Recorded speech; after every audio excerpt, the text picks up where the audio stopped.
ஒரு மிகப்பெரிய கம்பெனியின் முதலாளி தனக்கு வயதாகிவிட்டதால் அவர் கம்பெனியின் பொறுப்பை அவரிடம் வேலை செய்யும் ஒரு திறமையானவரிடம் ஒப்படைக்க முடிவு செய்தார்.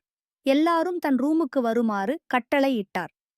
உங்களில் ஒருவர்தான் என் கம்பெனியின் பொறுப்பை ஏற்க வேண்டும், அதனால் உங்களுக்கு ஒரு போட்டி வைக்கப் போகிறேன். யார் ஜெயிக்கிறார்களோ அவர்தான் அடுத்த மேனேஜர் என்றார். என் கையில் ஏராளமான விதைகள் இருக்கின்றன. இதை ஆளுக்கு ஒன்று கொடுப்பேன்.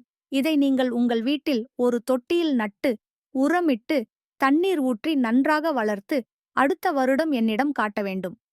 யார் செடி நன்றாக வளர்ந்து இருக்கிறதோ அவரே என் கம்பெனியின் பொறுப்பை ஏற்க வேண்டும் என்றார்.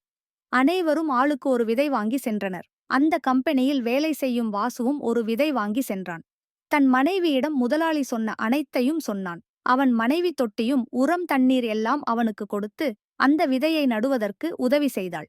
ஒரு வாரம் கழிந்தது. ஆபீஸில் இருக்கும் அனைவரும் தங்கள் தொட்டியில் செடி வளர ஆரம்பித்துவிட்டது என்று பேசிக்கொள்ள ஆரம்பித்தனர். ஆனால் வாசுவின் தொட்டியில் செடி இன்னும் வளரவே ஆரம்பிக்கவில்லை. ஒரு மாதமானது, செடி வளரவில்லை.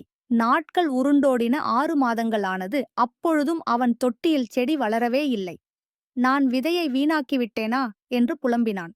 ஆனால் தினந்தோறும் செடிக்கு தண்ணீர் ஊற்றுவதை நிறுத்தவில்லை. தன் தொட்டியில் செடி வளரவில்லை என்று ஆபீஸில் யாரிடமும் சொல்லவில்லை. ஒரு வருடம் முடிந்துவிட்டது. எல்லாரும் தொட்டிகளை முதலாளியிடம் காட்டுவதற்காக எடுத்து வந்தார்கள். வாசு தன் மனைவியிடம் காலி தொட்டியை நான் எடுத்து போக மாட்டேன் என்று சொன்னான். அவன் மனைவி அவனை சமாதானப்படுத்தி, நீங்கள் ஒரு வருடம் முழுக்க உங்கள் முதலாளி சொன்ன மாதிரி செய்தீர்கள். செடி வளராததற்கு நீங்கள் வருந்த வேண்டியதில்லை. நேர்மையாக நடந்து கொள்ளுங்கள். தொட்டியை எடுத்து சென்று முதலாளியிடம் காட்டுங்கள் என்றாள். வாசுவும் காலி தொட்டியை ஆபீஸுக்கு எடுத்து சென்றான். எல்லார் தொட்டியையும் பார்த்தான். விதவிதமான செடிகள் ஒவ்வொன்றும் ஒவ்வொரு உயரத்தில் இருந்தன.